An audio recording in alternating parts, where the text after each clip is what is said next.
दुनिया भर के ब्रांड्स अभी एक काम कर रहे हैं, चाइना पर अपनी डिपेंडेंस कम करना। और इस चाइना प्लस वन शिफ्ट में एक कंट्री के पास वो एडवांटेज है जो बांग्लादेश और वियतनाम के पास भी नहीं है, और वो है इंडिया। क्यों? क्योंकि टेक्सटाइल की पूरी वैल्यू चेन, कॉटन से लेके यान, फैब्रिक, गारमेंट्स तक इंडिया अपने दाम पे करता है। चाइना को छोड़ दे तो ये फुल चेन रखने वाला दुनिया में सिर्फ एक और देश है। यही इंडिया का स्ट्रक्चरल एज है इस इंडस्ट्री में।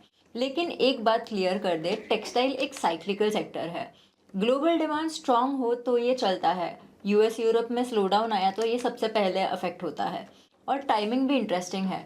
FY26 में तीन स्ट्रक्चरल फोर्सेस एक साथ आई, चाइना प्लस वन, गवर्नमेंट का PLI और PM मित्रा पुश, और इंडिया यूके ट्रेड डील जो जल्दी ही लाइव हो रही है। दूसरी तरफ यूएस का सिनेरियो अभी भी वॉलेटाइल है, जहां इंडिया का एज फिलहाल पैरिटी पे आ गया है। तो इस वीडियो में हम पूरी सेक्टर को स्ट्रक्चर्ड तरीके से डिस्कस करेंगे।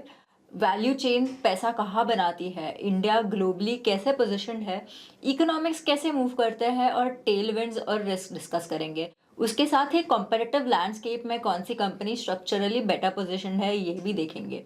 चलिए शुरू करते हैं। Before I begin I want to announce that इन्वेस्टचेन्नई.in पे हमारे रिसर्च प्रोडक्ट्स, स्टॉकोमीटर, फंडोमीटर और मॉडल पोर्टफोलियोज पे 60% का डिस्काउंट चल रहा है। You can use the coupon code RED to avail this discount on our website. So let's dive into the textile industry.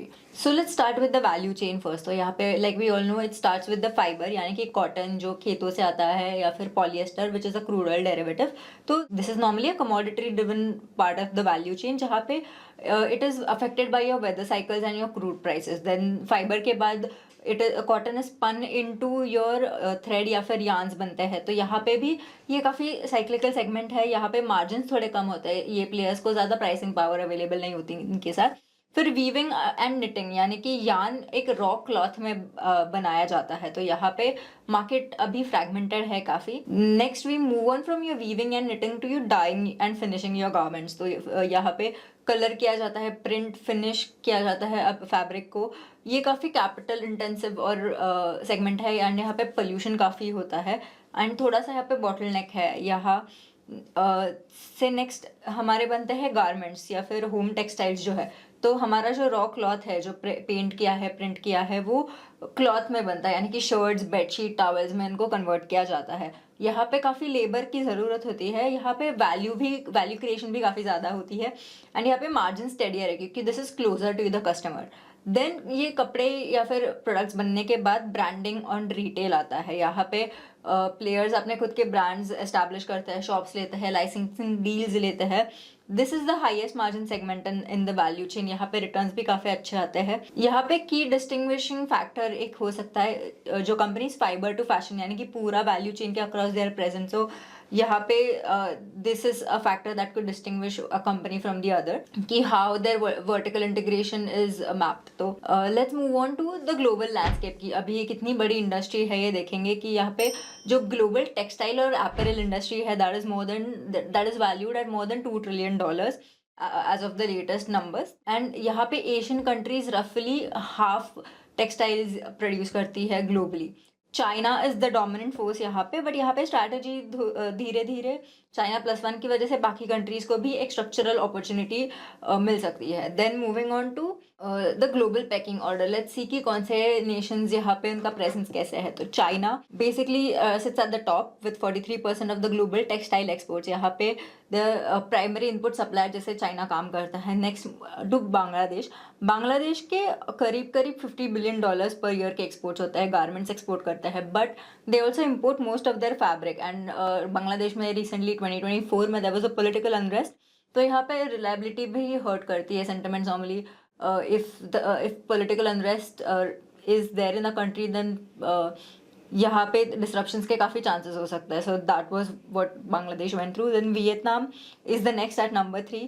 यहाँ पे भी फास्ट एंड एफिशिएंट टेक्सटाइल्स बनते हैं, but they are also import dependent for fabric. Mostly ये China से ही source किए जाते हैं। Then where India stands, it is at number 5। तो हमारे exports are in the range of $37 billion to $40 billion में हम एक्सपोर्ट्स करते हैं। तो only one of the two countries है हम चाइना के साथ जो पूरा chain, full value chain cover करते हैं, from cotton, yarn, fabric, garments, हम पूरा वैल्यू चेन खुद बनाते हैं, so which is a great deal for India. India की ही बात करें तो let's see the market overview in India. हमारी टेक्सटाइल इंडस्ट्री अभी currently it's approximately 16 lakh crore की ये इंडस्ट्री वैल्यूड है, एंड गवर्नमेंट का टारगेट है कि 2030 तक ये इंडस्ट्री ऑलमोस्ट डबल यानी कि 33 लाख करोड़ तक जानी चाहिए। इंडिया में FY25 में 3 लाख करोड़ ऑड का एक्सपोर्ट्स था, and it is the number one integrated producer globally after China. So after China we have a significant moat we can से।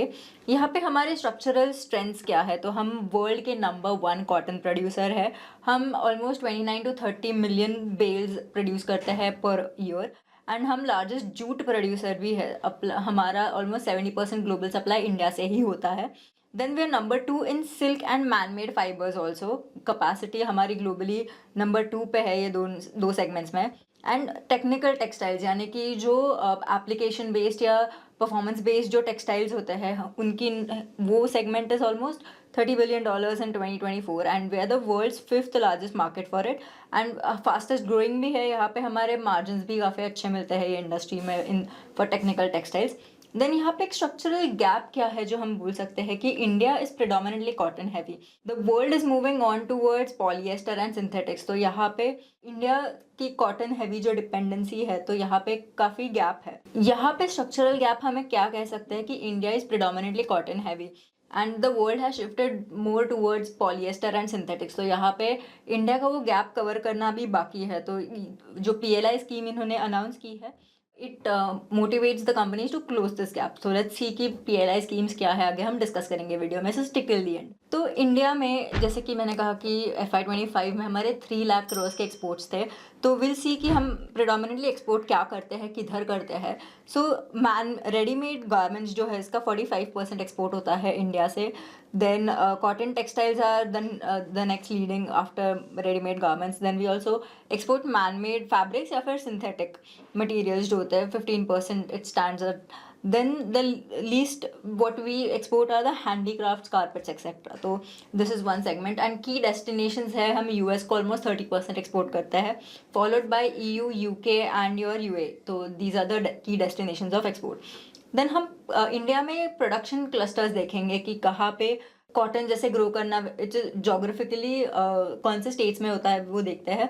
तो major clusters in India Tamil Nadu, Gujarat, Punjab, Haryana and Karnataka and Delhi. तो यहाँ पे हमारे की प्रोडक्शन क्लस्टर्स है इंडिया में। Let's see what the sector economics are for this industry. तो अर्निंग्स कौन से फैक्टर्स की वजह से इम्पैक्ट होते हैं, तो the number one is the cotton prices, क्योंकि ये नंबर वन इनपुट कॉस्ट है, तो इनके उतार चढ़ाव के हिसाब से आपके मार्जिन पे भी इम्पैक्ट आता है। Next is your INR USD rate. तो अगर वीक रुपी है तो exporters benefit the most in this. Then the next is freight cost. यहाँ पे हम जैसे कि हम काफ़ी एक्सपोर्ट्स करते हैं, तो यहाँ पे अगर कुछ डिसरप्शंस हो गए, जैसे कि recent example was the Red Sea disruption, तो यहाँ पे लॉजिस्टिक्स कॉस्ट या फिर डिलीवरी टाइम्स काफ़ी स्लो हो जाता है, so that this impacts companies a lot. Global demand भी एक इम्पॉर्टेंट फैक्टर है, क्योंकि क्लोथिंग इज एसेंशियली डिस्क्रिशनरी, कि आप कंपल्सरीली आपको इस पर खर्चा करना पड़ता है ऐसे बात नहीं है। तो आपको US और EU में अगर कंज्यूमर सेंटिमेंट वीक है या फिर रिसेशन का रिस्क है, तो this is the industry that gets impacted immediately. Then expansion timing and debt, ये भी एक है, एक क्लासिकल ट्रैप होता है जो हम काफ़ी इंडस्ट्रीज़ में देखते हैं। So textile is not stranger to this classical trap, कि यहाँ पे अगर बूम में आप कैपेसिटीज एक्सपांड करते हो एंड अगर डिमांड टर्न हुआ तो you get stuck at that. So this is a classical trap we see in most industries. Next, we'll see some checklists, so quality checklists of a company that you can evaluate before seeing a company. तो the first is company के पास debt कितना है, तो अगर कम या फिर zero debt है, that is usually preferable, क्योंकि ये कैपिटल इंटेंसिव काफ़ी इंडस्ट्री है एंड यहाँ पे over leverage can play against the companies. And the next is your consistent ROEs and ROCs, यानी कि आपके रिटर्न रेशियोज कंसिस्टेंट है या फिर there are times when there are a lot of one offs, की एक क्वार्टर में profit, एक क्वार्टर में लॉस है। There are few years which have not done well, but एक ही साल है जहाँ पे the company has outperformed. तो this is normally what you can see कि कंसिस्टेंसी है कंपनी में या फिर वन ऑफ्स काफ़ी ज़्यादा है। Then the next is downstream है कंपनी, ब्रांडेड में है या फिर वेल इंटीग्रेटेड है across the full value chain, this also matters. Then इनका एक्सपोर्ट मिक्स जो है, is it skewed towards one country और इज इट बैलेंस्ड, कि अगर 100% यूएस डिपेंडेंसी है तो अगर वहाँ पे स्लो डाउन आया तो of course this company is going to get impacted. तो वी नीड टू सी कि is it all rounded export या फिर एक ही कंट्री पे काफ़ी डिपेंडेंस है. We have to check that. Then next is whether your cash flows are matching your reported profits. अगर सिर्फ प्रॉफिट्स दिख रहे हैं बट कैश फ्लो आ ही नहीं रहा है तो that can cause a crunch for the company. या फिर इन्वेंट्री इनकी बढ़ रही है या फिर इनके ड्यूज बढ़ रहे हैं, ट्रेड रिसीवेबल्स बढ़ रहे हैं, that could also be a red flag. Next हम देखते हैं काफ़ी structural tailwinds that can play out for this industry. So there are 3 structural tailwinds currently for the textile industry. First being the China +1 और the Bangladesh +1. तो यहाँ पे China पे dependence कम कर रहे कम करने की कोशिश कर रहे हैं काफ़ी country, so that plays good for us. Then Bangladesh में भी जो 2024 में पॉलिटिकल अनरेस्ट हुआ था उसकी वजह से भी countries want to diversify their presence. Then India का फुल वैल्यू चेन है तो फिर this is an important factor which countries like Vietnam and Bangladesh lack. तो यहाँ पे India becomes the natural alternative for that which is we can say one of India strengths. Next is the government support. तो PLI scheme announce की थी government ने approximately 10,000 crores की, which is targeted eight man made fibres and technical textiles. Man made fibres मतलब polyester, synthetics and technical textiles like we had discussed earlier. PM Mitra parks भी एक इनका initiative है government का, जहाँ पे 7 मेगा टेक्सटाइल पार्क्स बनेंगे प्लग एंड प्ले इंफ्रास्ट्रक्चर के साथ. So this is another initiative that the government has taken to support this industry. And यहाँ पे export rebates, skilling schemes, duty removal on key raw materials is also what the government is taking efforts towards. But यहाँ पे एक important caveat है कि PLI uptake has been slower than the headline suggest, यानी कि it is moving at a slower pace than what the headlines are normally putting out. So that we will have to monitor कि कितना actually utilise हो रहा है, क्या pace पे utilise हो रहा है PLI.